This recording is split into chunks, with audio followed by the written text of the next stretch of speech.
Hey everyone, Dennis K here. It is day 22. It is Sunday evening at around 6 p.m. Just got done with the last of my 300 swings. Had to break it up a little bit today because I had about a 6 or 7 hour conference that I attended. So I did half my kettlebell swings in the morning, the other half just now. And now I just got done with a huge plate full of French fries and fried potatoes. Hopefully those things are gone by morning because tomorrow I want to get the diet back a little bit tighter and get ready for the next week of activity.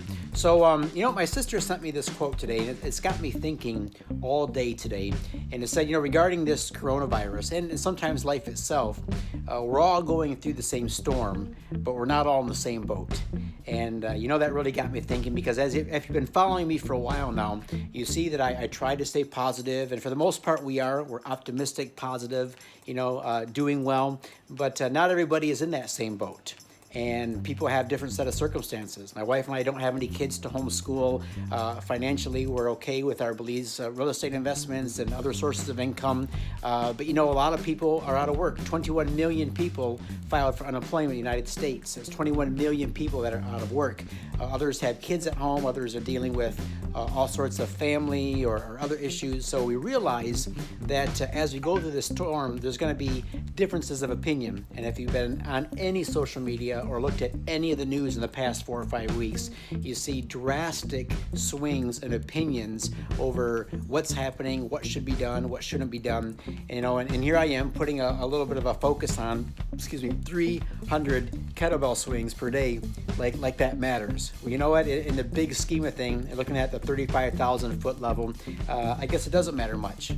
What is it? Picking up this kettlebell, this piece of iron, and swinging it back and forth 300 times per day.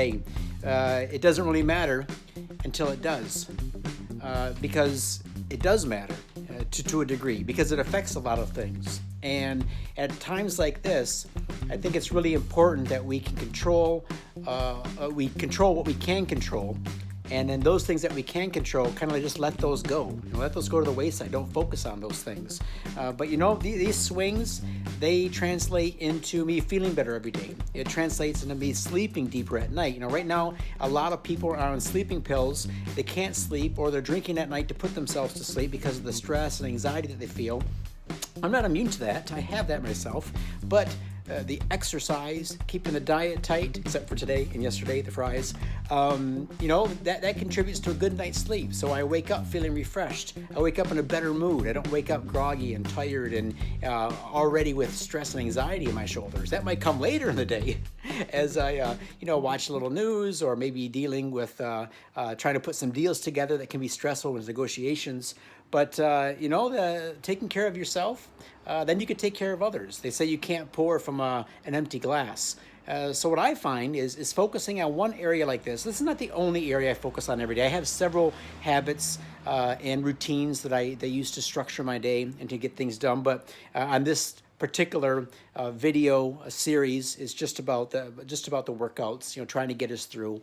But, I find that if we can do something each day, I think there's a book called something like Make Your Bed. And they say as long as you start your day off with something productive, like making your bed, your entire day can go different. And so that's what I'm using this little bit of a challenge for. And I got to tell you, what? It's working. So hope it's working for you. What else I want to say about that? All going through the same storm, not in the same boat. Yeah, you know what? Just regarding that, just a few more thoughts on that is that, if you've ever spent time in a boat, and we've had boats before, our last one was in Belize. We owned several in Michigan where we grew up. Just in October, we were on a beautiful 64-foot sailing yacht in Greece with a bunch of friends. And you recognize that the size of the boat and the quality of the boat has a lot to do with how it handles the waves, how you go through storms, how far you can go in safe conditions, at least. And then a lot depends also on the skill set or competency of the captain. So you can take a rowboat with one oar, and if you have a competent captain, he can go through some pretty rough seas. Whereas you can take a beautiful yacht, but if you have an inexperienced captain, then it can actually become a dangerous boat for you. So at this time, focusing on building yourself up, learning, growing, controlling your mind and body.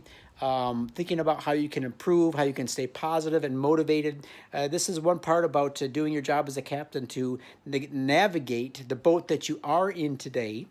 Because some of you may not have had an opportunity to choose your boat. You may have just been given a boat. Your set of circumstance may be forced upon you because of a layoff or a job change or family situation or health situation.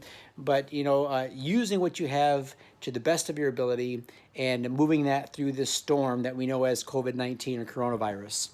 So yeah, just thinking a lot about those things today because here we are 22 days in.